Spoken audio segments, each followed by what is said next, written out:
Today, we start a new series that's going to be called Tales of Video Game Collecting.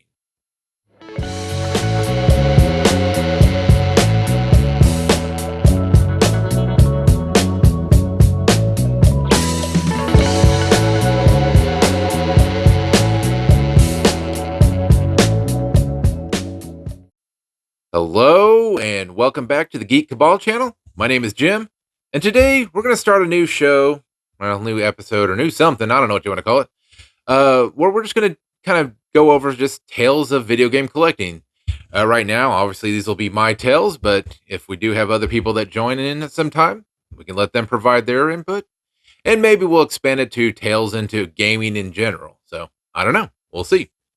Um, but the topics that I'm going to go over today are just some of the things that I've got here on the table here, and just kind of get some basic feedback and just kind of see what people think about like some of the things that I've gone through while video game collecting. So in a lot of my unboxing videos, I tend to go in and kind of explain where items came from and the stories behind them. If you haven't seen my unboxing NES video, that is a prime example of some kind of crazy places that I've gotten stuff. And not really crazy, but just unique stories behind everything.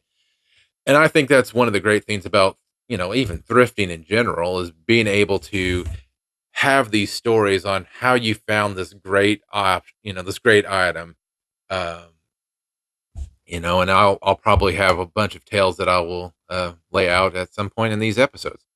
And it appears that my cat has decided to join me. So this is Footy, by the way. So he may have some input to provide with this. So first one I'm going to go over is this copy of Pokemon XD Gale of Darkness.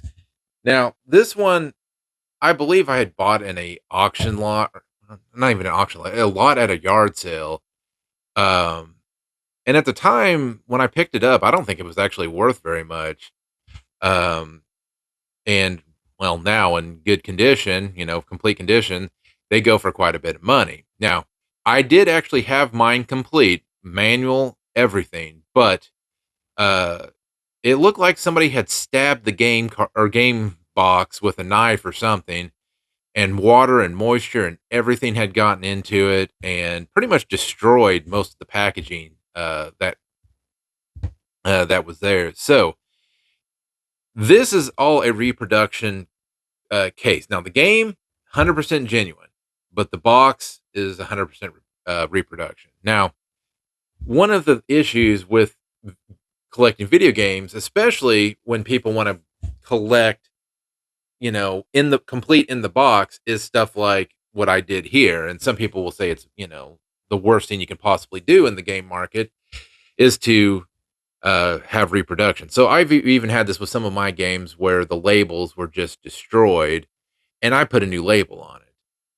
Some people will say that's terrible. The way I feel about it is if for some reason I were ever to go and sell these games like this Pokemon here, I would never advertise it as complete in box. It would be the game, actual game reproduction box. And that's just because, I want my stuff to look nice. I wanted this to look nice. This game's worth some money. So it's like, I want to have it on be able to put it on a shelf, be able to display it and all that. And I did have the box and there was no salvaging it. Like I said, the box had a hole in it. The manual had mold growing on it. So whoever had it just did not care about it. So, but like when it comes to like reproduction labels on actual games or reproduction cases, what's your general thoughts on that? Definitely leave those down in the comments below because I just really want to see what people think about it. I mean, for me, I'm not planning on selling my game collection anytime soon. So if the label's crap, I'm gonna put it on and put a new label on it. And when I talk about label, I'm talking about the actual label on the game. So not an in label or anything like that. Because I will eventually go into tales of how I made my N64 collection something worth being able, something to be able to look at on the shelf because, well, N64 games don't have in labels. So that's a tale for another time. So yeah, so let me know your comments on that. So the next stack of games that I have here are these are not reproductions, and they're not quite um, game hacks, but these are uh, well, two of them here at least are these are translated games that never made it into the U.S. So um, while they do look like Super Nintendo cartridges, I can tell you that they do feel kind of cheap and cheap and everything. But that's not really why I bought them. I didn't buy them because I wanted games that look like and feel like they're Super Nintendo games. No, I bought this because I wanted to be able to play these games that were never released in the U.S. On my console. So this is Clock Tower, and this is completely translated into English, 100% playable, and all of that. Uh, definitely if you're into horror video games, this is a good one. It's very impressive what they were able to do um, uh, with obviously 16-bit graphics and everything. And at some point, I'm going to do a general review on this, but this is more of just a way of saying that there are ways of buying games that were never released in the U.S. because a lot of people are taking these and doing the work and translating them completely into English or whatever language that you would want. The other one that I got, and this one's kind of surprising, is The Amazing Spider-Man and Lethal Foes. This one here, you'd think a Spider-Man game would have been released in the U.S. No, this one is, again, one that was not released in the U.S.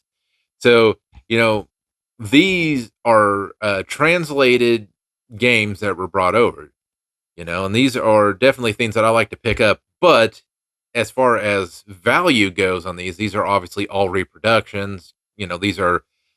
I've never even opened them up to see what type of board they use in it, but these are not, made for, at least I don't think they're made from actual Super Nintendo games or anything. These are just, you know, made cases, probably made boards and everything to get these games on there, and then they're released. Now, the other type of game that you have is and I may be quoting this wrong. I'll have to go back and look, but is an actual ROM hack. Now, this is Metroid Zero Mission, but Metroid Zero Mission was on the Game Boy Advance, and this one is on the Super Nintendo. And honestly, I don't remember if this is I don't think this is the Game Boy Advance game. I think this is actually its own thing. So it's an actual ROM hack, but it's a ROM hack of Super Metroid Zero Mission. So kind of, wondered, if any of you have ever went through and actually bought some of these where they're, translated game or ROM hack game. And if you have any recommendations for any of the ones that I should look at. So like I said, I've got the Zero Mission, Clock Tower, and Spider-Man Lethal Foes. If there's any others that you think that would be, that I would be really into, especially with our, talking of Star Trek, Star Wars, Marvel, DC, any of those kinds of things, and even horror, definitely let me know. And because I'm definitely interested in expanding this collection as well. And the great thing about this is that these normally don't cost a whole lot of money. I mean, I think every one here I bought was about $20 a piece. So, last and not least is this bowling bag. Now, you're going to be like, well, I thought this was Tales in Collecting Vintage Video Games. Well, believe it or not, this is a case for a Nintendo DS. It does have the Brunswick label on it, but below that, it's got the Nintendo DS label.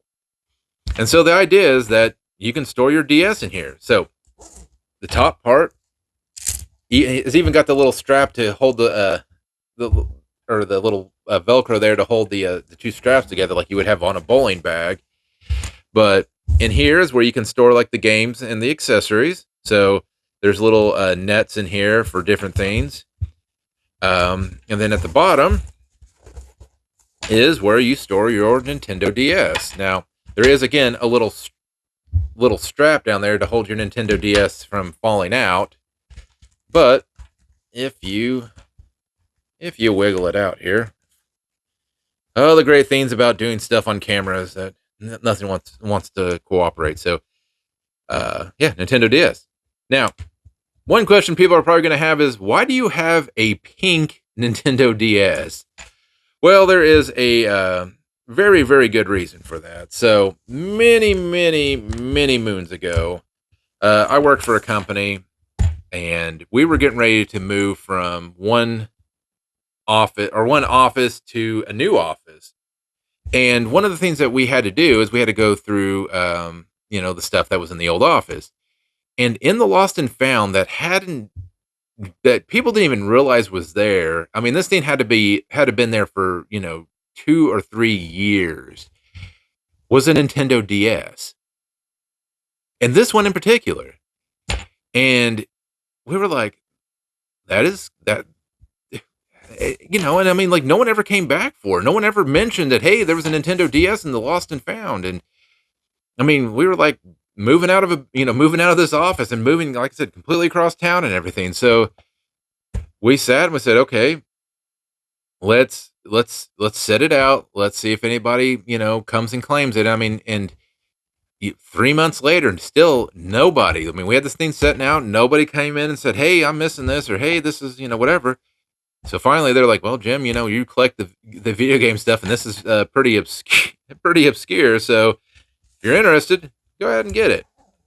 So that's what I did. So I went ahead and picked that up, and that is a tale of why I have a pink Nintendo DS. And you know what? Nothing wrong with that. Nothing wrong with having a pink bowling bag with a pink or purple.